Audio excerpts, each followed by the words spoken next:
Today on Larry King Now, actor and director Joe Manganiello. So you didn't want to be an actor, you wanted to be a director. I wanted to tell stories. I really feel alive when I'm You're doing in control. Yeah, I like that too. On his directorial debut, La Bear. La Bear is about male dancers at a very notorious club in Dallas, Texas, a club that's been around since the dawn of male entertainment and has somehow found a way to survive.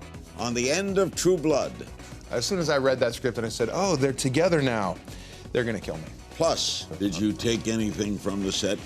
I took the only thing that I was wearing when I was shot and killed in the woods, which was my sock. You took your sock. My sock.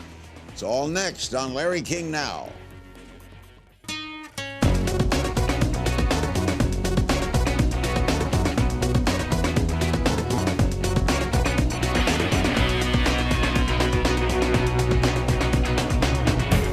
Welcome to Larry King Now. I want to welcome back People Magazine's hottest bachelor of 2014, Joe Manganiello. He's well known for his roles in Magic Mike and the HBO hit True Blood, where, to the dismay of his fans all around the world, he met an untimely demise as werewolf Al Seed earlier this season. And he has his directorial debut, La Bear, chronicling the lives of male exotic dancers. It's now available on video on demand and for digital download. Tell me about directing. I love it.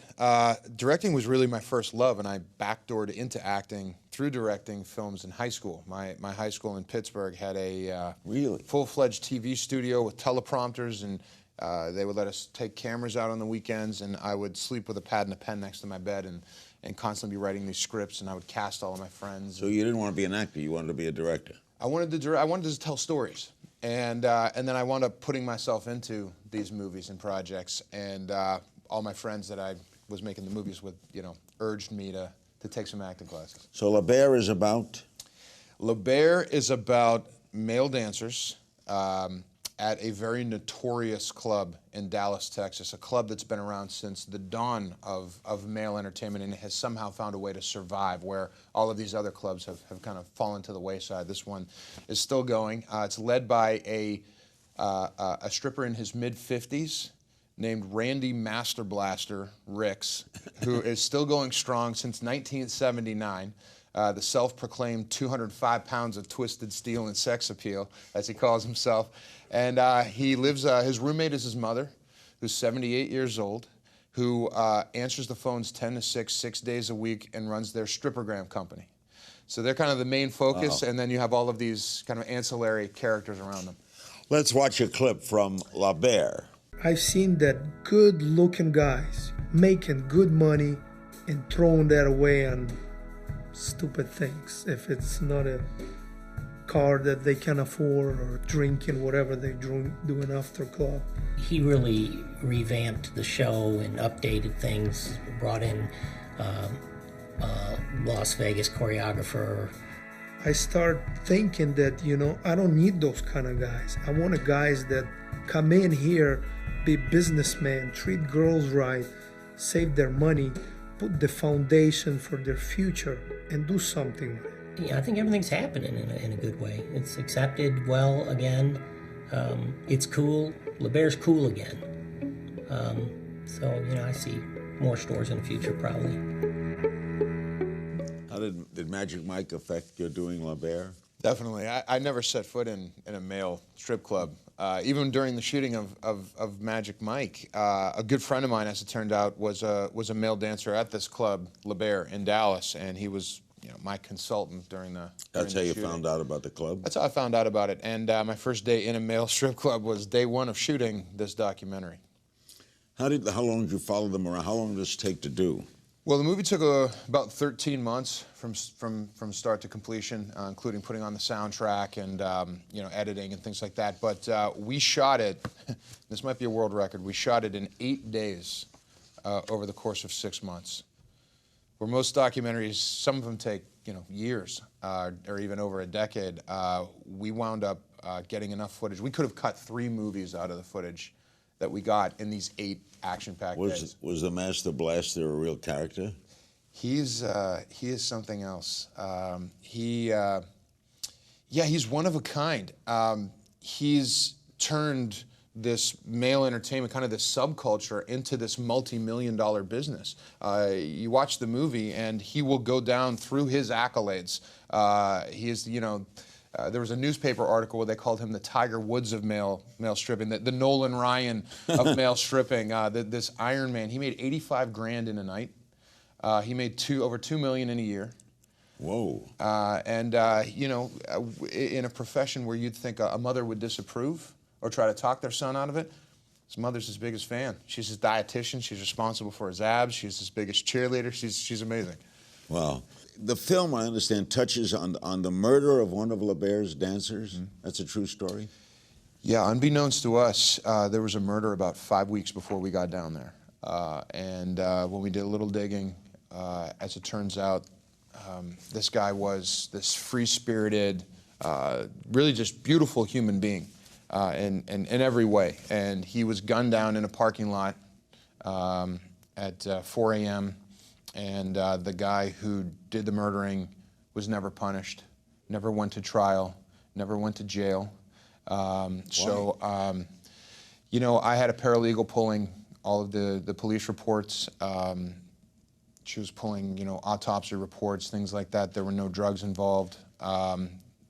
There's, I guess, a kind of a knot of gun laws. There's a gun law in Texas and Florida and some other states called the Castle Law, which, when there was a rash of carjackings that were going on in the 90s, it was designed to make the car your home. Where you're in your home, someone breaks into your home, tries to pull you out of your home, you can shoot, you can fire at them. They kind of took that and adopted that to your car. If you're being pulled out of your car, you can fire back, and it's, you know, it's okay. And that's what was happening here? Well, what happened was this guy started a fight inside the club, was beaten up by the bouncers, thrown out into the parking lot, and rather than being escorted out of the parking lot, he went and sat in his car, waited 20, 30 minutes for the guys to come out of the club, got out of his car, tried to instigate another fight, and when the guys came over to his car and started, you know, trying to pull him out of his car, he pulled out a gun and started firing. And that was legal? That's legal, and this guy had prior charges. I mean, you know, domestic family abuse, DUI, weapon charges, and he was allowed to drive around with a gun in his car. He fled the scene of the crime as soon as he shot. Showed up a day and a half later with 2 witnesses that no one involved saw, and said that his car wouldn't start, but he drove out of there immediately.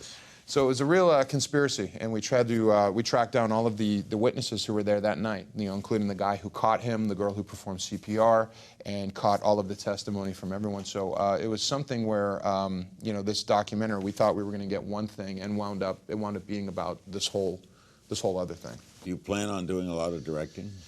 I do. Like I said, yeah, it was my first love, and you know, I think I really get, I really feel alive when I'm doing it. You're in control.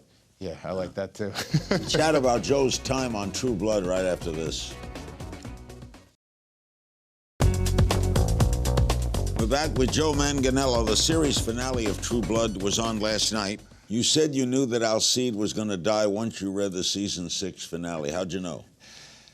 I think in terms of storytelling, and this is kind of, you know, the unsexy answer, but, you know, there's an A plot, a B plot, a C plot, and you know, in wrapping up the show, you have to wrap up those main plot lines. And if you go back to season 1, I mean, Sookie's big romance was with Bill, so you have to settle up Bill, and then after Bill there was Eric, so you have to settle up Eric. So, oh, you've got her with the werewolf guy. Well, where does that fit in? You can't have her wind up with him in the end. So as soon as I read that script and I said, oh, they're together now, they're going to kill me. How did they kill you? Shot in the heart, shot in the head. Naked in the woods. Was that a sad day for you? It was a very cold day for me because where were you? we were filming up in Malibu in the middle of the night, and it drops about 20 degrees between 3 and 4 a.m. So it was low 40s, high 30s, and I had to lay on the ground naked and not shiver, which was difficult. Were you sad that you were knocked off? Yes, I love the character so much, and I think kind of, you know, I had this out-of-body fan experience where I was sad to see the character go. Why was that show so freaking special? Because it was weird. Very weird, very weird. I mean, I think the weirdness was a part of it. I think the sexiness was a part of it. I think it also tapped into some social and political commentary, especially in the first season, which was now 6, 7 years ago.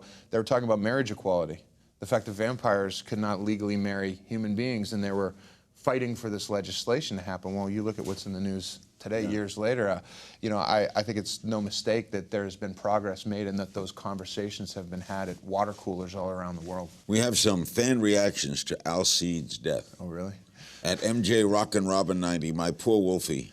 Now I'm going to go drown my sorrows in alcohol and go outside naked to howl at the moon.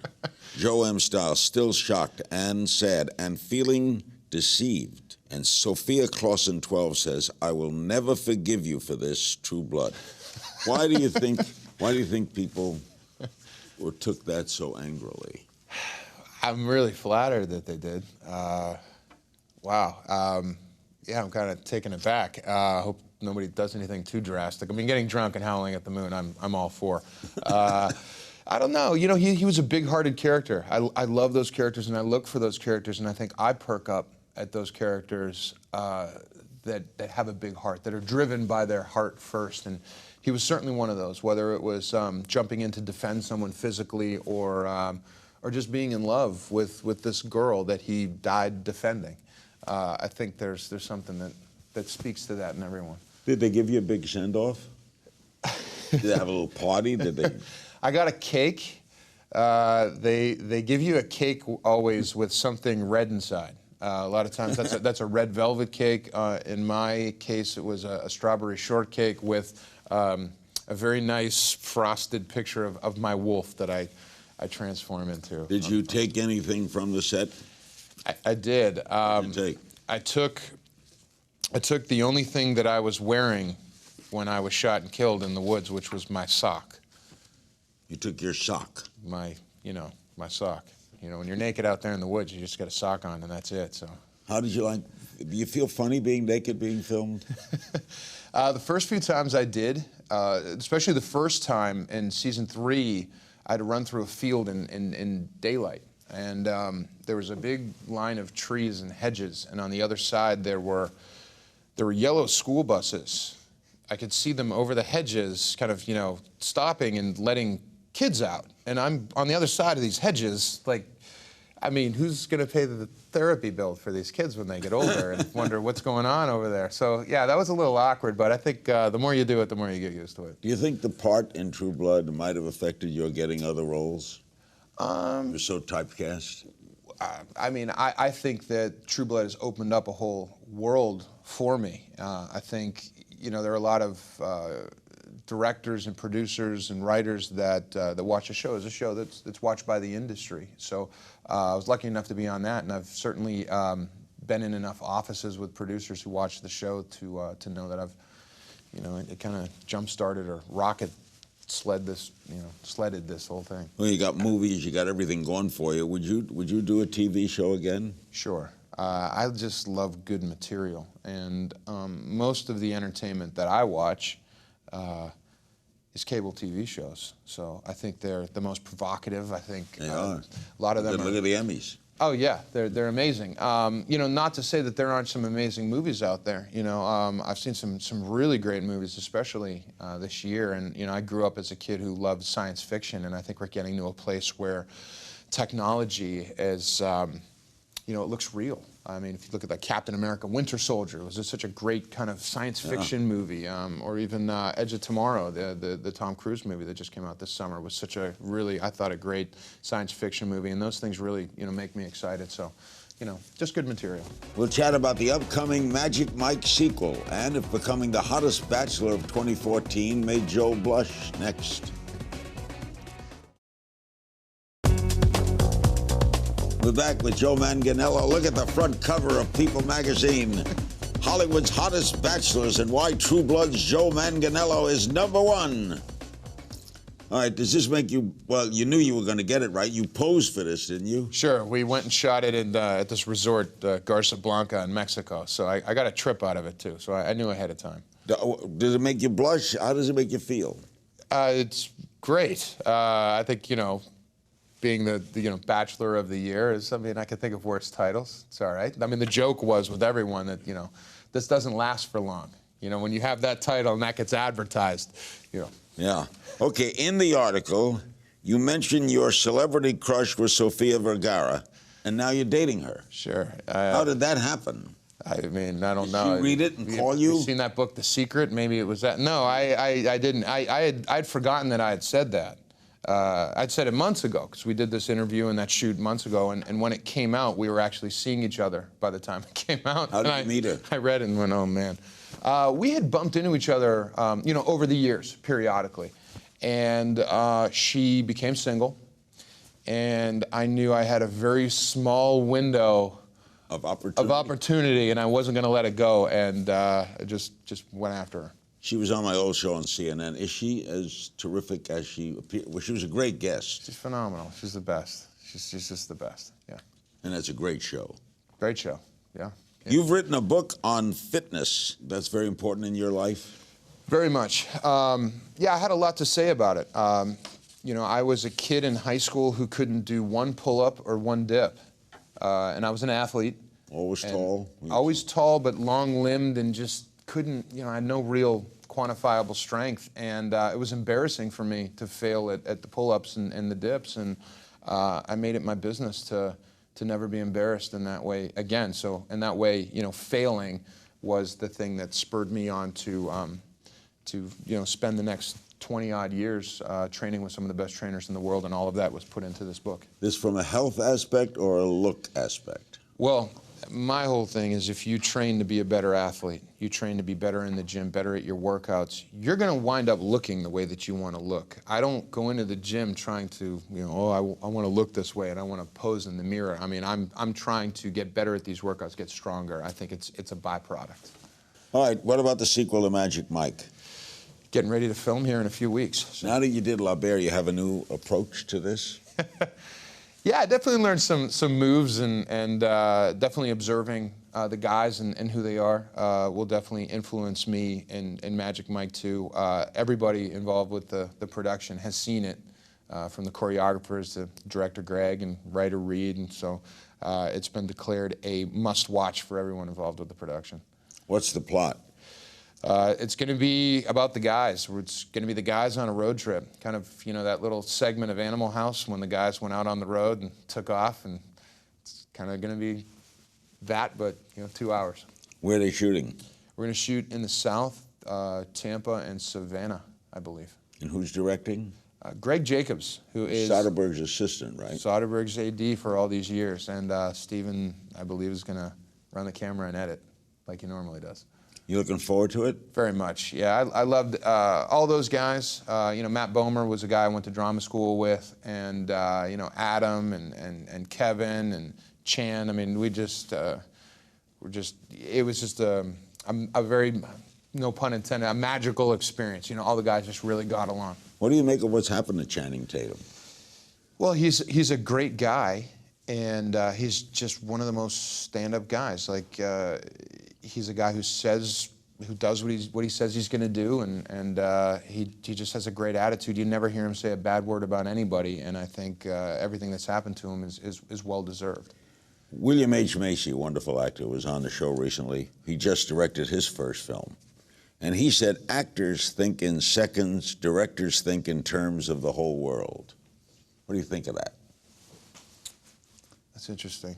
Well, I can say that when I was filming Le Bear, my entire brain, almost like the RAM of my brain, was holding the entire movie and every single shot in my brain. That's what he meant, I guess, right? So every single interview that I had was hoping that I was going to get that piece that was going to connect to this other interview that I was hoping, constantly looking at this scene as, maybe this is the opening scene, and I can use that then to tie back. Well, the actor is only thinking of the moment, right? You're just in the moment. You get to show up, you get to shake hands, smile, have fun, where the director, I mean, you go to sleep, you wake up in the middle of the night thinking about the film. Now that you directed, do you appreciate the acting more? I mean, do you understand what the director's doing?